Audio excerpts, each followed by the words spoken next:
Hi lovelies, welcome to the live. Just let me know if you're watching. I'd love to just say hi and make sure that the comments are all working smoothly. Now today we're talking about 3 tips to fully experience your inner spring. So this might be lots of little things that you have as well. So I'd love it if you could type those in the comments and just share them so we can all take all these tips away. But the first one that I want to talk about is not jumping straight into action. Because after you come off your bleed, your inner winter, your hormones are still really low. And it takes a little while, even after you stop bleeding, for them to creep back up. And actually, they peak when you're ovulating. But during that whole inner springtime, they're easing up slowly but surely. So if we're jumping straight back into action, we're going to feel a bit tired, a bit emotional, a little bit anxious as well. Sometimes I can feel in my inner spring, especially if you don't give yourself that time to rest during your inner autumn. Oh, we've got someone joining there. Not sure, it's never coming up. Technology never works the way you want it to. It's okay. Hi, whoever you are. So yeah, just making sure that this is more of a time for planning your month. It's a really good time to take all those things that you downloaded during your winter, all those little messages you received or plans you wanted to make. Oh, hi Shannon, thank you for joining. There you are. Yeah, if you have any questions, just let me know.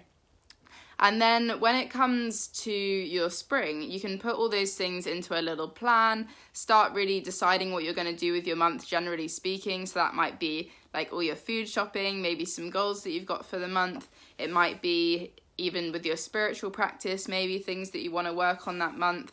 So it's a great time for planning, and that's all really the major doing that you want to be doing. Because otherwise you're probably going to start to feel a little bit burnt out. And then when it comes to summer, you can really put that plan into action, or even at the end of your spring when your hormones are starting to creep up quite a bit. But definitely as soon as you come off your bleed, just take a little time to take it easy. Okay, so moving on to the next one. I kind of covered that 2 in 1 really. It's a great time to plan, but what do we mean by planning?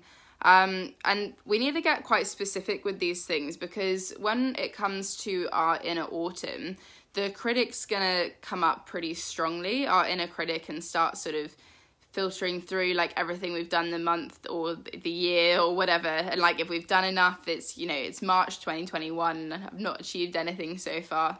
So that's why it's so important to plan in your spring and have these goals that you're going to set for yourself that are achievable within a week or 2 weeks, just little milestones that you can reach. And that will mean that when you come to your inner autumn and that inner critic comes up, you can be actually, no critic, I had a plan for this month, which I made during my spring. And now I'm in my summer and I've executed the plan, and now I'm in my autumn. And yeah, I have things to be proud of, things that I've done well this month.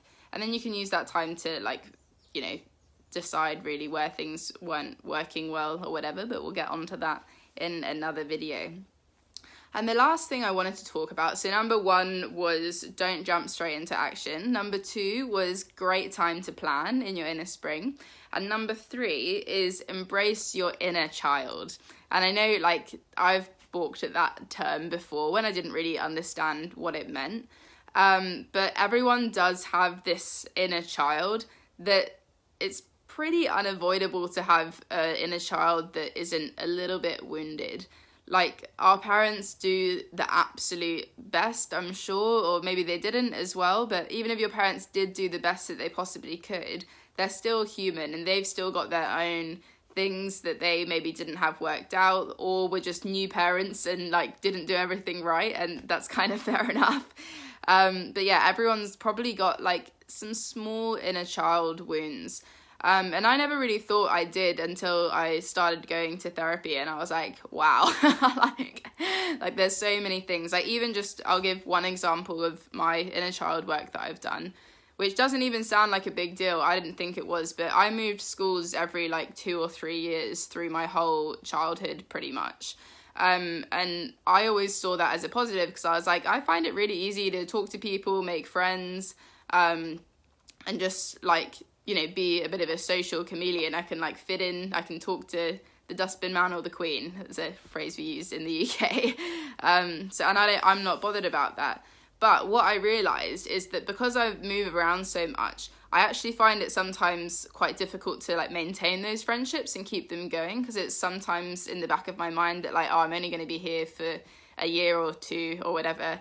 And now living in Australia, and like settling down with my partner and seeing this as like something a place where I actually want to be for my life, I still find those thoughts coming up every now and then, like, oh, I'm probably gonna like go back to the UK or like go traveling, or even if it's with my partner. But yeah, so just finding that like quite difficult sometimes and not really understanding why, and then doing this inner child work and realizing that like, oh, it's just because I moved schools a lot in my childhood, and that's like really affected me.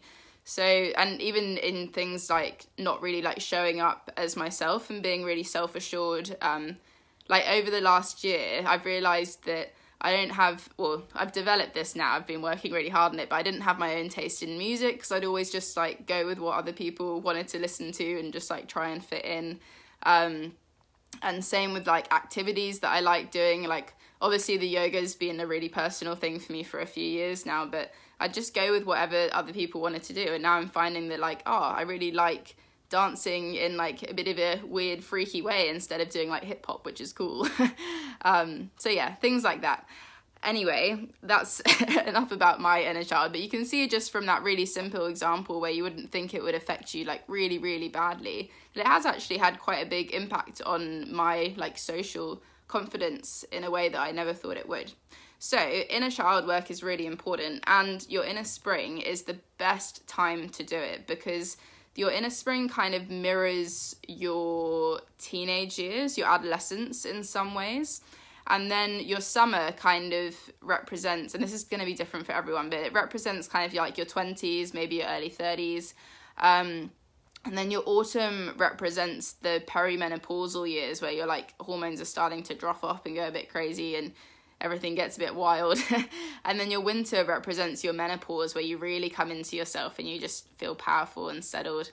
And then after that, you have the mature years, where you're able to access all of these different powers and strengths that you've learned through your whole life, and become a wise woman, which is really cool. But going back to inner spring, so this, yeah, it's your time to kind of work through any of those traumas, how big or small they are, it really doesn't matter. But yeah, it's that time to kind of decide things that didn't go so well during your early childhood, your adolescence. And on that note, on the trauma side of things, this can be a time where if you were, you know, quite severely traumatized as a child, you know, I don't need to go into detail about that. I'm sure you'll know what that might be for you. But it can show up really strongly at this time. I mean, it really does mirror our early years. So if you're finding that that's happening like after you come off your period every time and you just have no idea why, now you know. And that's empowering in itself, just to know why it's happening. But just knowing that this might be the best time to maybe do some journaling about that, might be a good time to go to therapy or talk to a friend, or creatively express what you're going through with poetry or dance or singing. But yeah, I guess what I'm trying to say is that it's a good time for shadow work, because as much as we always talk about the spring and summer as like the high of the cycle, and then autumn and winter as the low, but spring can feel really low sometimes, you know, for all the reasons I've just talked about. So yeah, I guess that's kind of the final elongated point, that inner spring is a great time to do any inner child work. So number 1 was don't jump straight into action. Number 2 was make a plan for the month, set some goals to achieve. And number 3 was embrace your inner child. And I forgot also, inner child obviously is a great time to do something playful. So go on an adventure, go do something fun. I talked about already like that creative expression, but it might be a great time to try a new hobby. Maybe if you've like tried going running before and just absolutely hated it, and then like you might have been trying to do that in autumn or something, but maybe give it another go, try something, maybe a new food or whatever. So yeah, it's a great time for adventure and playfulness as well. Okay, so if you have any like comments or questions about any of that, feel free to tap away in the comments and I will get back to you shortly. Alrighty, thank you so much for watching. We'll be here at the same time next week talking about your inner summer and 3 tips to fully experience that time of your menstrual cycle. Alrighty, bye for now.